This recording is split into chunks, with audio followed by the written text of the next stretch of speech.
In today's video, we will be looking at the use of a representative form, IMM 5476E. Number one, you can use this form if you want to add a representative to contact Immigration Canada on your behalf. Two, you can also use this form to cancel a current representative, update their contact information if needed, or choose a new representative. And who can be a representative for you? It can be an immigration consultant, it can be a lawyer, and finally, it can be a friend or family member. Without wasting time, let's quickly dive in so I can show you guys how to download the representative form and also how to fill it out. So as you can see, this is from the Government of Canada, and this is the use of a representative form right here. So in order to download this form, all you have to do is you click on this button. Below is also the instructions on how to fill out the form. I've already filled out the form. I will just walk you guys through on how to do it. But if you want to do it yourself, you can just click on this button here and it gives you all the needed information you also need to complete that form by yourself. So if you want to download this form, if you don't have it currently, you click on this button. And once that opens up, you are simply going to download it to your computer, fill it out, save, print, sign your part, and get your representative to sign his or her own part, and then upload it back to your application. Or if you've already submitted your application, then you have to upload this particular form through the web form online.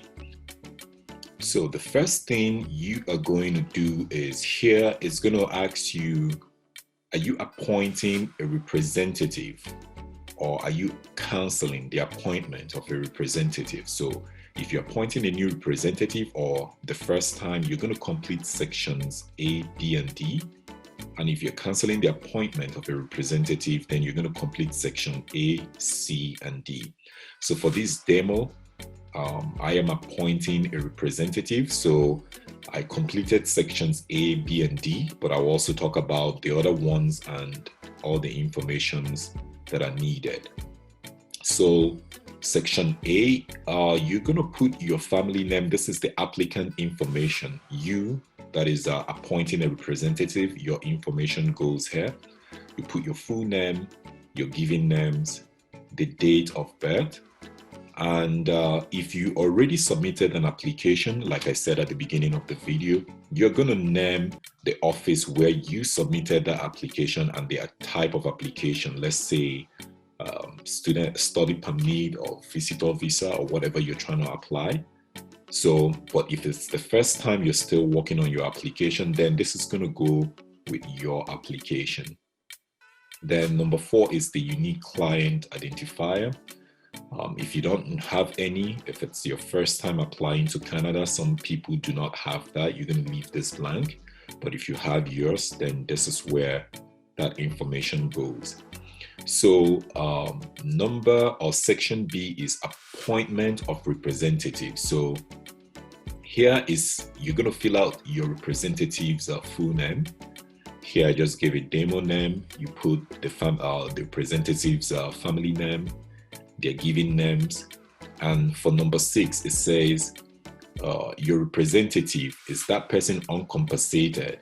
So if they're like a family or friend, they're just helping you out. They're not a paid representative, right? So for this demo, I chose a friend or family member. But if you are using a paid representative, then that person is going to be a compensated representative, right? So once you complete that part, then number 7 is going to be your representative's contact information. Name of firm or organization, if applicable. If student at law, write the name of the supervising lawyer.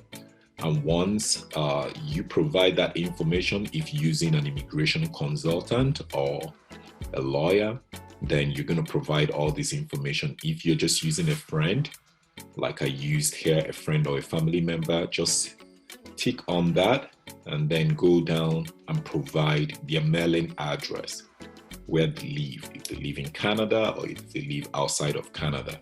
Provide all that good information and down to their email if applicable.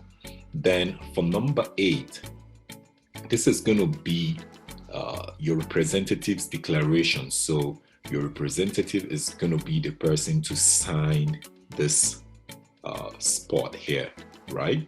And also date, the date it was signed. And then at the beginning, I did say here, if you're canceling the appointment of a representative, you're going to complete section A, C, and D. So let's say you already have a representative and you're trying to cancel, then you are going to fill out section C. You're just going to follow the prompt. This is kind of as in self-explanatory. You put there the full name, family name, and their given names, right? So after you complete that part, then you're going to come down to section D, because we're doing the new representative appointment. Then this is going to be your declaration, you, the principal applicant. So you're going to put the date here and signature here. So if you are also applying with your spouse, it says signature of spouse or common law partner for sponsorship application. If you're applying with your spouse for sponsorship application, then your spouse is going to sign down here. Once you do that, you are going to save, print the form, and then hand it over to your representative to sign their part here, and you are going to sign your part here. Before I conclude this video, let me quickly show you guys another important information you need to know. So over here, which is like the instructions on how to use on how to complete the form, I just wanted to point out here, it's going to tell you who is a representative. And then down here, if you are appointing a representative, you can use this section. If you are using an immigration consultant, you can use this section to find the organization membership list. All the information you need is on here. And finally, there is something else I was hoping to show you guys. Okay, right here, finally, if you have already submitted your immigration or citizenship application, you can use this web form to upload your use of representative form IMM 5476.